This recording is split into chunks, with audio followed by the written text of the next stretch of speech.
মানব জাতির লেখা সবচেয়ে পুরনো বইগুলোর একটা হল ঋগ্বেদ। আজ আমরা ঠিক সেই হাজার হাজার বছর পুরনো স্তোত্রগুলোর গভীরে ডুব দেব আর বোঝার চেষ্টা করব কিভাবে সেই প্রাচীন স্বরগুলো আজও আমাদের জীবনের সবচেয়ে বড় প্রশ্নগুলোর উত্তর খোঁজে। এই প্রশ্নটা কিন্তু সরাসরি ঋগ্বেদ থেকেই নেওয়া, আর এটা কোনো সাধারণ প্রশ্ন নয়, একদমই না।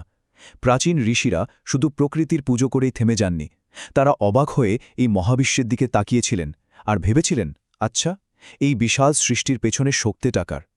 ঠিক এই জিজ্ঞাসা থেকেই এক গভীর আধ্যাত্মিক যাত্রা শুরু হয়। তো প্রথমেই একদম সহজ করে জেনে নেওয়া যাক, এই ঋগ্বেদ জিনিসটা আসলে কি। এটা কিন্তু কোনো একটা গল্প বা ইতিহাসের বই নয়, এটা হলো জ্ঞানের ভাণ্ডার, মানে স্তোত্রের একটা সংকলন, যা একটা গোটা সভ্যতার ভাবনা চিন্তাকে ধরে রেখেছে। ভাবুন তো একবার, ঋগ্বেদে মোট 1028টা স্তোত্র আছে, যেগুলোকে বলা হয় সূক্ত। আর সবচেয়ে অবাক করা ব্যাপার হলো, এগুলো হাজার হাজার বছর ধরে লেখা হয়নি। গুরু শিষ্য পরম্পরায় শুধু শুনে আর মুখস্থ করে এটাকে বাঁচিয়ে রাখা হয়েছিল। লেখার আবিষ্কারেরও আগে জ্ঞানকে এভাবে সংরক্ষণ করা, এটা সত্যি অবিশ্বাস্য। এর বয়সটা শুনলে মাথা ঘুরে যেতে পারে। আমরা সরাসরি চলে যাই ব্রোঞ্জ যুগে। এই স্তোত্রগুলো যেন একটা টাইম মেশিন, যা আমাদের সেই সময়ের মানুষের বিশ্বাস, তাদের ভয় আর তাদের আশার গল্পগুলো শোনায়। চলুন এবার তাহলে সেই দেবতাদের সঙ্গে আলাপ করা যাক, যাদের জন্য এই সব স্তোত্র লেখা হয়েছিল। এরা কিন্তু শুধু পাথরের মূর্তি নন, এরা ছিলেন প্রকৃতির এক একটা প্রচণ্ড শক্তিশালী রূপ। আর সেই দেবতাদের মধ্যে সবার প্রথমে যার নাম আসে, তিনি হলেন দেবরাজ ইন্দ্র। ঋগ্বেদের প্রায় 4 ভাগের 1 ভাগ স্তোত্রই শুধু তার বীরত্ব আর মহিমার বর্ণনায় ভরা। তিনি ছিলেন বৈদিক দেবতাদের প্রধান, একজন ভয়ঙ্কর যোদ্ধা আর রক্ষাকর্তা। কিন্তু ইন্দ্র কি শুধুই একজন যুদ্ধের দেবতা ছিলেন? না, তিনি বৃত্র নামের এক বিশাল সাপকে মেরে নদীগুলোর জলকে মুক্ত করেছিলেন।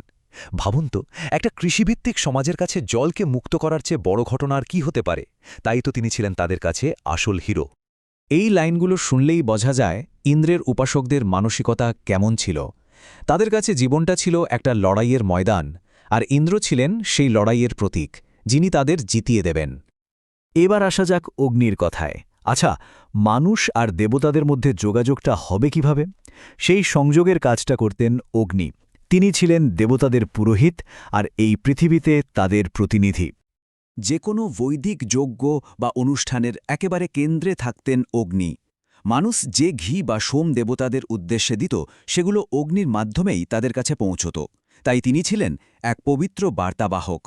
তাকে ছাড়া কোনো উপাসনাই সম্পূর্ণ হতো না। এই স্তোত্রটা আমাদের একটা জরুরি কথা মনে করিয়ে দেয়। অগ্নি কিন্তু শুধু বাইরের আগুন নন, তিনি মানুষের ভেতরের জ্ঞানের আগুন, চিন্তার আগুনকেও জ্বালিয়ে দেন। মানে তিনি অনুপ্রেরণারও একটা বড় উৎস। বৈদিক দেবতাদের মধ্যে সবচেয়ে কাব্যিক আর সুন্দর চরিত্রগুলোর একজন হলেন উষা, মানে ভোরের দেবী। প্রতিদিন সকালে তিনি অন্ধকারকে হটিয়ে দিয়ে নতুন জীবন আর নতুন আশা নিয়ে আসেন।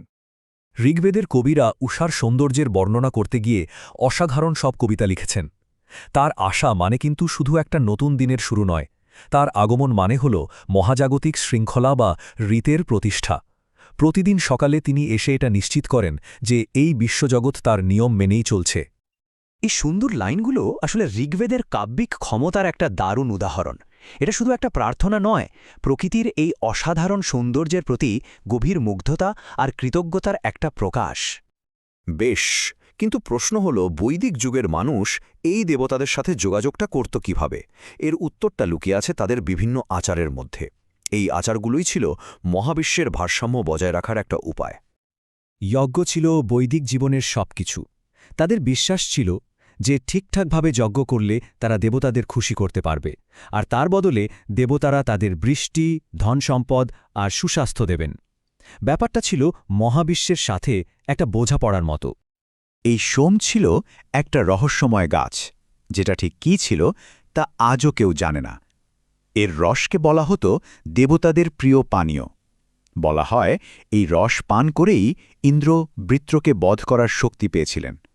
আর মানুষের জন্য এটা ছিল অনুপ্রেরণার উৎস, যা তাদের ভেতরের কবি আর দার্শনিককে জাগিয়ে তুলত। ঋগ্বেদ কিন্তু শুধু বড় বড় দার্শনিক কথাতেই থেমে থাকেনি। একদিকে যেমন ঋতু বা মহাজাগতিক নিয়ম নিয়ে গভীর চিন্তা আছে, ঠিক তেমনই অন্যদিকে জুয়ারির বিলাপের মতো সূক্তে পাশা না খেলে নিজের জমিতে চাষ করার মতো একেবারে বাস্তব উপদেশও দেওয়া হয়েছে। এটাই এই বইটার বিশালতা। চলুন এবার সেই সব স্তোত্রের দিকে যাওয়া যাক যেখানে বৈদিক ঋষিরা শুধু দেবতাদের পুজো করেননি, তারা অস্তিত্ব, সৃষ্টি আর আত্মা নিয়ে এমন সব প্রশ্ন তুলেছিলেন যা পরবর্তীকালে ভারতীয় দর্শনের জন্ম দিয়েছিল। এই প্রশ্নটা কিন্তু সৃষ্টিরও আগের প্রশ্ন। কবিরা ভাবছেন দেবতাদের আগে কি ছিল, এই যে মহাবিশ্ব, এটা কোন নিয়ম বা কোন নকশার ওপর তৈরি হলো। এই ধরনের প্রশ্নগুলো থেকেই কিন্তু পরে বড় বড় দর্শনশাস্ত্রের জন্ম হয়। এটা শুনলে অবিশ্বাস্য লাগে। হাজার হাজার বছর আগে একজন ঋষি নিজের অস্তিত্ব নিয়েই প্রশ্ন তুলছেন, আমি কে? এই গভীর প্রশ্নটা ঋগ্বেদকে এমন এক জায়গায় নিয়ে যায় যা আজও আমাদের ভাবায়, আমাদের নাড়িয়ে দেয়। ঋগ্বেদের ভাবনাগুলো কিন্তু শুধু সেই প্রাচীন যুগেই থেমে থাকেনি। এর প্রভাব, এর প্রতিধ্বনি হাজার হাজার বছর ধরে গোটা ভারতীয় উপমহাদেশ এবং তার বাইরেও ছড়িয়ে পড়েছে। পুরুষ সূক্ত হল ঋগ্বেদের সবচেয়ে প্রভাবশালী স্তোত্রগুলোর একটা। এখানে একটা রূপকের মাধ্যমে বলা হয়েছে যে এক আদিপুরুষের শরীরের বিভিন্ন অংশ থেকে সমাজের 4টে বর্ণের জন্ম হয়েছে। যদিও এটা একটা রূপক হিসেবেই লেখা হয়েছিল, কিন্তু পরবর্তীকালে এই ধারণাটি ভারতীয় সমাজে বর্ণপ্রথার ভিত্তি হয়ে ওঠে, আর এটাই এর উত্তরাধিকারকে বেশ জটিল করে তুলেছে।